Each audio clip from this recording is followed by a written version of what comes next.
Hi hello welcome to my channel. ഞാനിന്ന് ഒരുപാട് പേർക്ക് അറിയുന്ന എന്നാൽ കുറേ പേർക്കൊന്നും അറിയാത്ത ഒരു കാര്യം നിങ്ങളിലേക്ക് എത്തിക്കാൻ വേണ്ടിയിട്ടാണ് വന്നിരിക്കുന്നത്. നമ്മൾ രണ്ട് പേരായിട്ട് ടൂ വീലറിൽ എവിടെയെങ്കിലും യാത്ര പോവുകയാണെങ്കിൽ നമ്മളെപ്പോഴും ഹെൽമെറ്റ് സൂക്ഷിക്കുന്നത് ഒരു ബുദ്ധിമുട്ടുള്ള കാര്യമാണ്. ഒരു ഹെൽമെറ്റ് നമ്മൾ എന്തായാലും സീറ്റിനടിയിലുള്ള സ്പേസിൽ സൂക്ഷിക്കും. ഒരെണ്ണം നമ്മളെല്ലാവരും ചെയ്യുന്നത് വണ്ടിയുടെ ഗ്ലാസ്സിൽ ഇതുപോലെ ഇങ്ങനെ തൂക്കിയിടും. ആവശ്യം കഴിഞ്ഞ് തിരിച്ചു വരുമ്പോൾ ചിലപ്പോൾ ഈ ഹെൽമെറ്റ് ഇവിടെ കാണണമെന്നില്ല, ആരെങ്കിലും അടിച്ചുകൊണ്ട് പോയേക്കും. അപ്പോൾ ഇനി അങ്ങനെ ചെയ്താലും വിഷമിക്കേണ്ട. ഇനി രണ്ട് ഹെൽമെറ്റ് കൂടി എക്സ്ട്രാ ഉണ്ടെങ്കിൽ തന്നെ അത് നമ്മുടെ വണ്ടിയിൽ സേഫായിട്ട് സൂക്ഷിക്കാനുള്ളൊരു സംവിധാനം എല്ലാ ടു വീലറിൻ്റെയും ഈ സീറ്റിനടിയിൽ ഇങ്ങനെ ഉണ്ടാവും. രണ്ടെണ്ണം ഉണ്ടാവും. നമുക്ക് 3 ഹെൽമെറ്റ് ശരിക്കും പറഞ്ഞാൽ ഇതിനകത്ത് സൂക്ഷിക്കാൻ പറ്റും. അതെങ്ങനെയാണെന്ന് ഞാൻ കാണിച്ചു തരാം.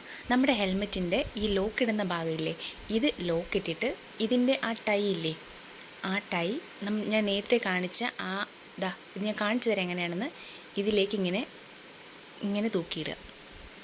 തൂക്കിയിട്ടിട്ട് ഈ സീറ്റ് ക്ലോസ് ചെയ്താൽ മതി. ഇതിവിടെ ശരിക്കും ഇറുകിയിരുന്നോളും. പിന്നെ ഈ ഹെൽമെറ്റ് അതിൽ നിന്ന് എടുക്കാൻ പറ്റില്ല. നമ്മൾ ഈ സീറ്റ് ഓപ്പൺ ചെയ്തല്ലാതെ ഈ ഹെൽമെറ്റ് എടുക്കാൻ പറ്റില്ല. ഇതിനെ വലിച്ചു പൊട്ടിച്ചുകൊണ്ട് പോകാനൊന്നും പറ്റില്ല. വേണമെങ്കിൽ ഇത് കട്ട് ചെയ്തെടുത്തുകൊണ്ട് പോകാം, അങ്ങനെ മാത്രമേ ഇത് എടുക്കാൻ പറ്റുള്ളൂ. ഇതിവിടെ സേഫാണ്. കുറച്ച് പേർക്കെങ്കിലും ഉപകാരപ്പെടട്ടെ. Tata bye bye. വീഡിയോ ഇഷ്ടമായെങ്കിൽ ലൈക്ക് ചെയ്യൂ, ഷെയർ ചെയ്യൂ, സബ്സ്ക്രൈബ് ചെയ്യൂ.